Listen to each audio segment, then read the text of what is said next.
मैं डॉक्टर रामेश्वर प्रसाद ठाकुर। आज हम लोग पर्यावरण आपदा या प्रकोप इन्वायरमेंटल हजार्ड के बारे में अध्ययन करेंगे।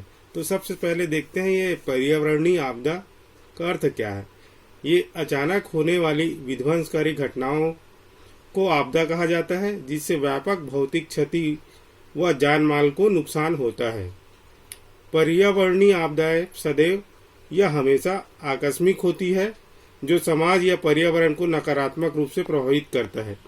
ये घटनाएं वीरान या निर्जन भागों में आने से आपदा या प्रकोप नहीं कही जाती है, जो विनाश का कारण बनती है, जिसमें मानव, जीव जंतु, भौतिक संपत्तियों एवं स्थलाकृतियों को नुकसान होता है। जीवन अस्त व्यस्त हो जाता है।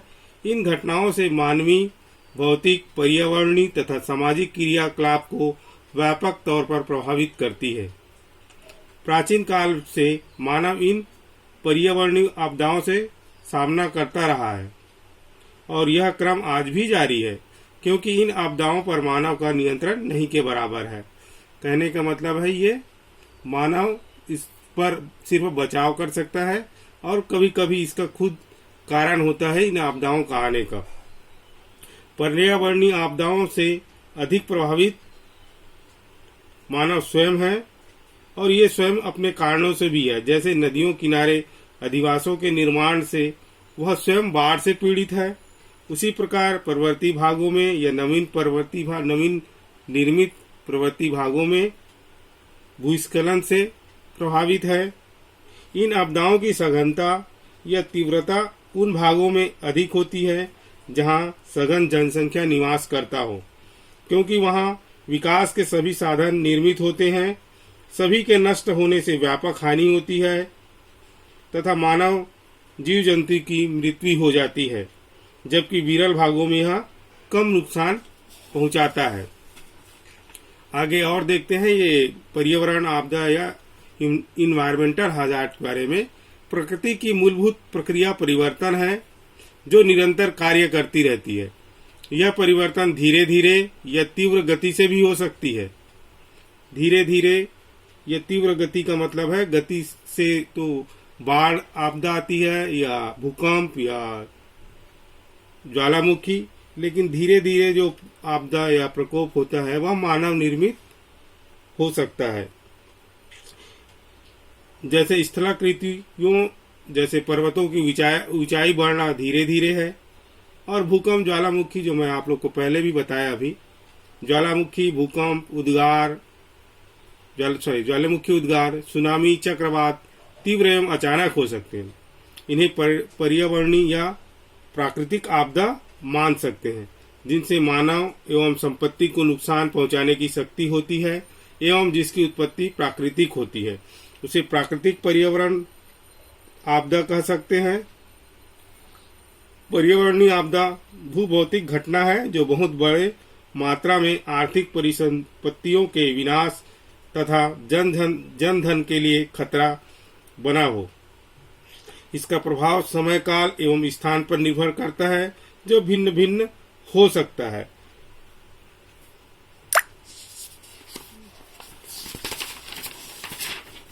इसी प्रकार आगे देखते हैं हम लोग पर्यावरणीय आपदा की विस्तार, इसकी मात्रा उसके स्वरूप पर निर्भर करती है।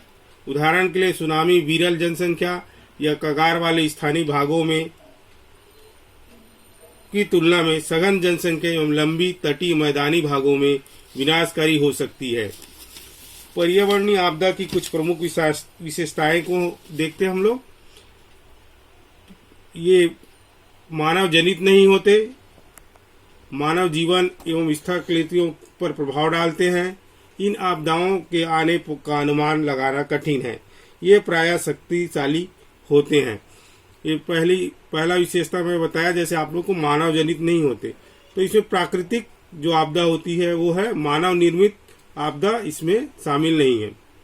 मानव निर्मित पर्यावरण आपदाओं को प्रायः प्राकृतिक आपदा के रूप में स्वीकार कर लिया जाता है, किंतु इस मामले में मानवीय कार्यकलापों का योगदान होता है। जैसे नगरों या गांवों के बाहर बाढ़ आना एक प्राकृतिक घटना मात्र है, लेकिन नगरों एवं गांवों में बाढ़ आना आपदा के रूप में परिभाषित होता है। इसके अलावा वनों का विनाश, प्राकृतिक वनस्पति को नष्ट करने से मानव निर्मित प्रदूषण एवं बाढ़ की घटनाओं में निरंतर वृद्धि करता है। पहाड़ी एवं नवीन पर्वतों वाले क्षेत्रों में सड़क निर्माण एवं खदान संबंधित गतिविधियों के कारण भूस्खलन की घटनाएं होती है। मुंबई, चेन्नई, पुरी, विशाखापट्टनम जैसे समुद्र तटीय वाले नगरों में जनसंख्या वृद्धि एवं पत्तन कस्बों के विकास ने इन शहरों में चक्रवातों एवं सुनामी के तीव्रता में वृद्धि कर दी है। घटिया भवन निर्माण सामग्री उपयोगों ने खासकर भूकंप एवं भूस्खलन वाले क्षेत्रों में मानव ने स्वयं आपदा को निमंत्रित किया है। वस्तुतः मानव निर्मित आपदा एवं प्राकृतिक आपदा में भिन्नता करना कठिन है। वर्तमान में भौतिक घटनाओं पर मानवीय क्रियाकलापों का प्रभाव पड़ता है, जो भविष्य में पर्यावरणीय घटनाओं की स्वरूपों पर भी प्रभाव डालेगा। प्राकृतिक आपदा जो वर्तमान में मानव को प्रभावित करता है, उनमें भूस्खलन, ज्वालामुखी विस्फोट, भूकंप, सुनामी, चक्रवात एवं बाढ़ प्रमुख है। आगे देखते हैं हम लोग। सबसे पहले इन आपदाओं में प्रमुख आपदा भूस्खलन को देखते हैं। तो सबसे पहले भूस्खलन का अध्ययन करते हैं हम लोग। भूस्खलन से जनधन, परिवहन एवं संचार के साधनों का अत्यधिक हानि पहुंचती है। यद्यपि जन जागरूकता एवं तकनीकी विकास से विश्व में भूस्खलन की घटनाओं में कमी आई है।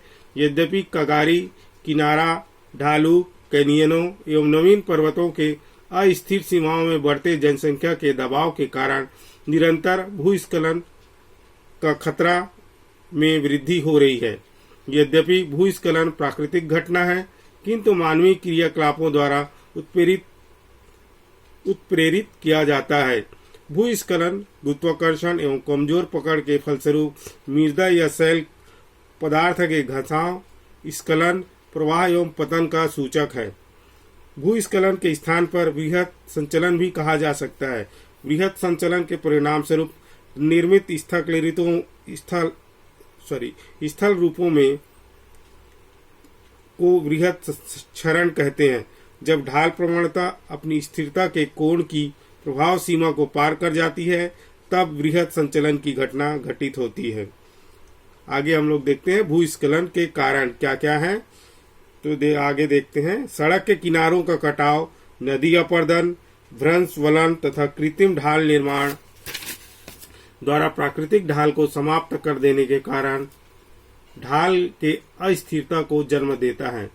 अपक्षय द्वारा चट्टानों के विखंडन होने के फलस्वरूप मिट्टी कमजोर हो जाती है, जो मुख्य भूस्खलन का मुख्य कारण ढालों पर खनन या जल प्रवाह द्वारा मिट्टी को कमजोर करना है। जंगलों में लकड़ी की कटाई भी ढाल स्थिरता को नकारात्मक प्रभाव डालती है। कृषि कार्य जैसे ट्रैक्टर द्वारा जुताई में मिट्टी के संरचना को कमजोर करता है। इनके अलावा अत्यधिक वर्षा, भूकंप, हिमस्खलन अपरदन तथा ढाल का अपरदन के कारण भी भूस्खलन की घटनाएं उत्पन्न होती है। भूस्खलन के कारणों को निम्न रूप में कह सकते हैं।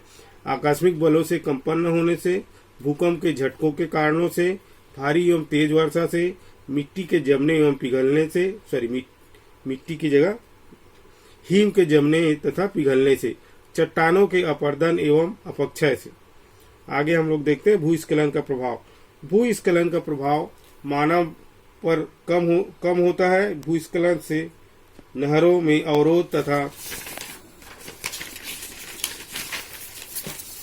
सड़कों एवं रेल मार्गों का क्षतिग्रस्त होना व्यापक रूप से प्रभावित कर सकता है। भूस्खलन से नदियों के मार्ग परिवर्तित हो सकते हैं तथा क्षेत्रों में बाढ़ आ सकती है। भूस्खलन से निपटने के लिए क्षेत्र की परिस्थितियों अनुसार उपाय करने होंगे। भूमि उपयोग को तकनीकी आर्थिक आधार पर निश्चित करने होंगे। भूस्खलन वाले क्षेत्रों में बांधों के निर्माण, पुलों के निर्माण, मकानों के निर्माण तथा सड़क निर्माण में तकनीकी एवं भौगोलिक स्थितियों का ध्यान में रखते हुए करना होगा। भूस्खलन वाले क्षेत्रों में कुओं एवं सुरंगों के निर्माण तथा नलकूपों के द्वारा भूमिगत जल को बाहर निकालने से भूस्खलन को कम किया जा सकता है। वृहद मात्रा में वनों के विकास कार्यक्रम एवं जल प्रवाह को कम करने के लिए कार्य योजना बनाया जाना चाहिए।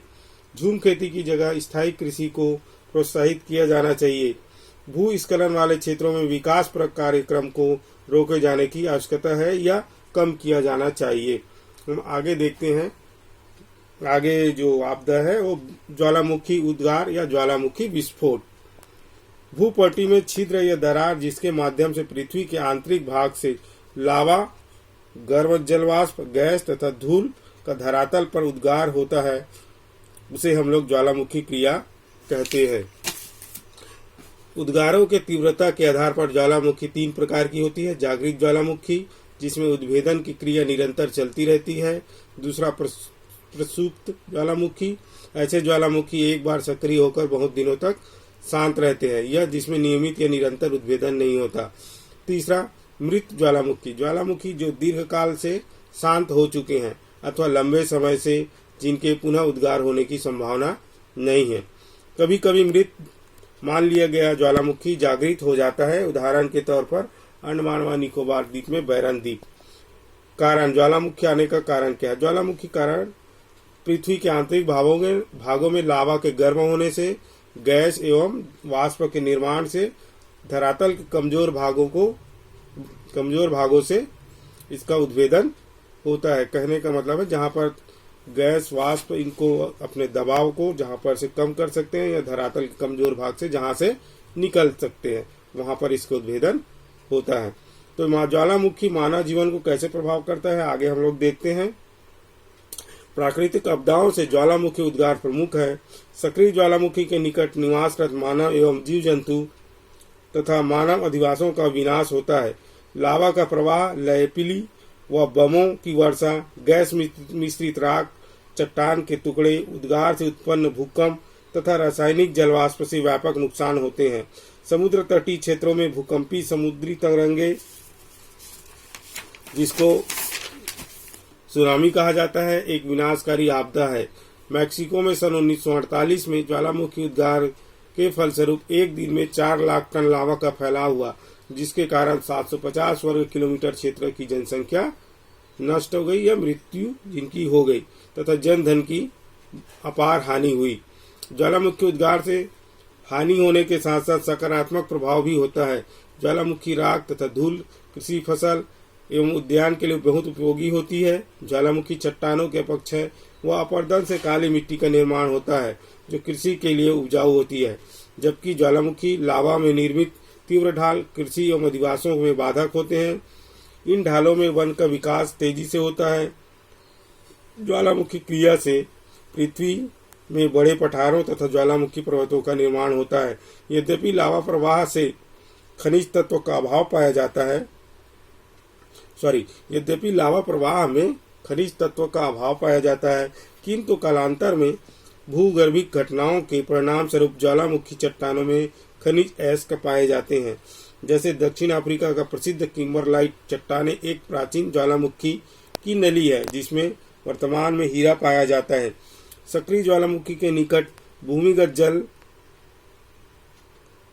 मैग्मा के संपर्क में गर्म होकर धरातल में गर्म जल के झरना के रूप में प्रकट होते हैं। आगे हम लोग देखते हैं भूकंप। भूकंप प्रत्यक्ष रूप से मानव जीव जंतु को प्रभावित नहीं करते, अपितु कंपन से, ऊंचे इमारत व कमजोर निर्माण के ढहने एवं गिरने से प्रभावित करता है। भूकंप का प्रमुख कारण भूपट्टी के भ्रंशों का चट्टानों के साथ एकाएक खिसकना है। तो इसका कारण आगे और देखते हैं। कारण क्या है? जो पृथ्वी के आंतरिक भागों में उपस्थित सघन दबाव तथा तापमान के तीव्रता के परिणाम स्वरूप चट्टानों के आयतन तथा सघनता में निरंतर परिवर्तन होने के कारण होता है। कुछ कंपन की उत्पत्ति धरातल के नीचे सैकड़ों किलोमीटर की गहराई में होती है, जो भू सतह तक आते आते क्षीण हो जाती है तथा हानि नहीं पहुंचाती। भूकंप के समय भूमि का वास्तविक विचलन भ्रंश रेखा के दोनों ओर निकटस्थ क्षेत्रों में होता है। कंपन भ्रंश रेखा में पैदा होता है। सैकड़ों किलोमीटर लंबी भ्रंश रेखा के किनारे के निकट होने वाला भूस्खलन बड़े भूकंप का कारण बन सकता है। ज्वालामुखी क्रिया द्वारा हुए भूकंप की तीव्रता कम तथा सीमित क्षेत्र में होता है। अन्य कारकों द्वारा उत्पन्न भूकंप की तीव्रता कम होने के कारण हानिकारक नहीं होता। भूकंप के उद्गम क्षेत्र के ठीक ऊपरी धरातल स्थान को अधिकेंद्र कहते हैं। भूकंपी तरंग सबसे पहले अधिकेंद्र में पहुंचती है। विश्व में एक वर्ष में 8 से 10,000 भूकंप के झटके महसूस किए जाते हैं। भूकंपी कंपन को नापने के लिए अपेक्षित सुविधाएं नहीं होने से महासागरों में होने वाली भूकंपी घटनाओं का ज्ञान नहीं होता, इसलिए वास्तविक भूकंप की गणना करना आसान नहीं है। मानव द्वारा महसूस किए जाने वाले कंपन कुछ सैकड़ों से लेकर कई मिनटों तक होती है। जनधन को हानि पहुंचाने वाले भूकंप की अवधि सामान्यतः 1 से 2 मिनट तक हो सकती है। तरंगों की धरातली भागों में 5 से 8 किलोमीटर प्रति सेकंड होती है। इसकी गति की तीव्रता हानि पहुंचाने में सहायक होती है।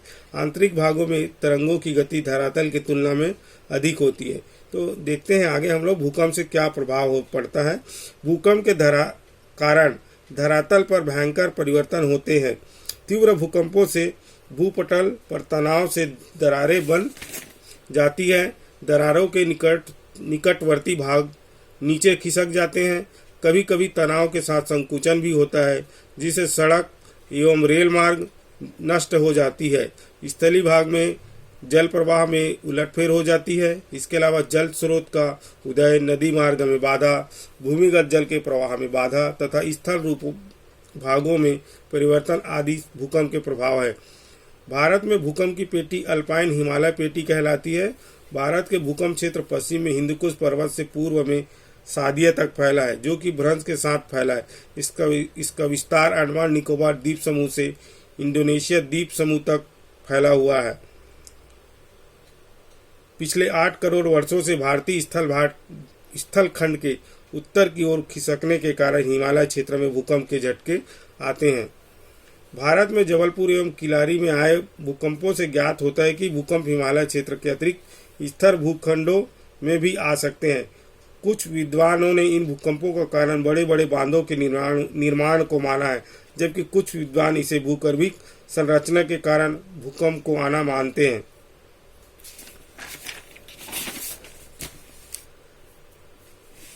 सागरीय भूकंप से सुनामी लहरों की उत्पत्ति होती है, जो सागर में उत्पन्न होता है। जो भूकंप उसके कारण सुनामी लहरों की उत्पत्ति होती है, जिसके प्रभाव से महाद्वीपीय मग्न तट तथा महाद्वीपीय ढाल के पदार्थ काफी कमजोर हो जाते हैं तथा सागर के तल की ओर सरकने लगते हैं। भूकंप के तेज तीव्रता से चट्टानों के नदियों के मार्ग में आ जाने से नदियों का मार्ग में रुकावट आ जाती है, जिससे मार्ग में परिवर्तन हो जाता है या बाढ़ आ जाती है। सागर तटीय स्थल भागों में भूकंप के आवेग से सागर में ज्वार तरंगे उठने लगती है, जिससे समीपवर्ती क्षेत्रों में जनधन की हानि होती है। भूकंप के प्रभाव से भूमिगत जल के मार्ग में भी परिवर्तन तथा बाधा पहुंचती है, विशेषकर चूने के चट्टान वाले क्षेत्रों में, जहां जल के साथ चूना मिलकर बह जाता है और क्षेत्र की जल चूना युक्त हो जाती है तथा कंदराओं की छतें चूना पत्थर से बनी होती है, वह भी नीचे गिर जाती है। भूकंप के प्रभाव से नवीन तथा बालू मिट्टी से निर्मित पर्वतों पहाड़ियों में भूस्खलन होने लगता है। अब देखते हैं भूकंप से बचने के उपाय क्या है।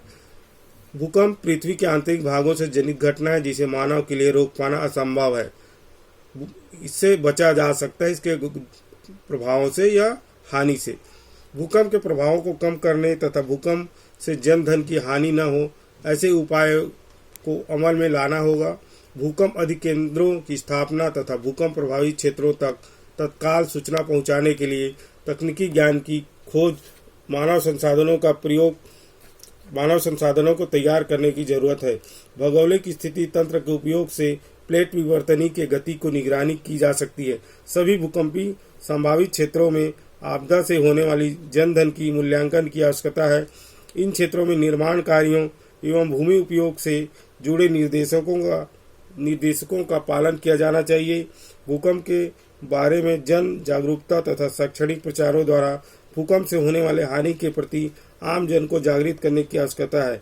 भूकंप के आने के पूर्व चेतावनी द्वारा जनबहुल क्षेत्रों को खाली कराया जा सकता है। साथ ही क्षेत्र में परिवहन साधनों, संचार, विद्युत वितरण प्रणाली को बंद कराया जा सकता है। भूकंप के क्षेत्रीय विस्तार का तत्काल मूल्यांकन किया जाना चाहिए, जिससे त्वरित बचाव एवं राहत कार्य प्रारंभ किया जा सके। भूकंप विज्ञान में तकनीकी एवं वैज्ञानिक पद्धति के विकास से भूकंप से हानि की मात्रा में कमी आई है। भूकंप आपदा मानचित्रों को तैयार कर क्षेत्र के निवासियों को भवन निर्माण के लिए मापदंड तैयार कर भवन निर्माण की अनुमति दी जानी चाहिए। मिट्टी तथा स्थलाकृति मानचित्र तथा उपग्रह सर्वेक्षणों द्वारा भी खतरा का मूल्यांकन कर भूकंप क्षेत्रों में सूचना प्रदान किया जा सकता है। भूकंपी क्षेत्रों में आवासीय प्रकार एवं भवन निर्माण को भूकंपरोधी तथा हल्की भवन निर्माण सामग्री के उपयोग कर प्रभाव को कम किया जा सकता है। इन क्षेत्रों में ऊंची भवनों, बड़े औद्योगिक केंद्र तथा शहरी विकास केंद्र के निर्माण एवं प्रोत्साहन को कम किया जाना चाहिए। भूकंप के आने के बाद तत्काल बचाव एवं राहत कार्यों को आकलन के आधार पर प्रारंभ किया जाना चाहिए। आगे अन्य आपदाओं जैसे सुनामी, इसको पार्ट 2 में हम लोग इसको देखेंगे। इस वीडियो के बाद पार्ट 2 वीडियो बनेगा उसमें। धन्यवाद।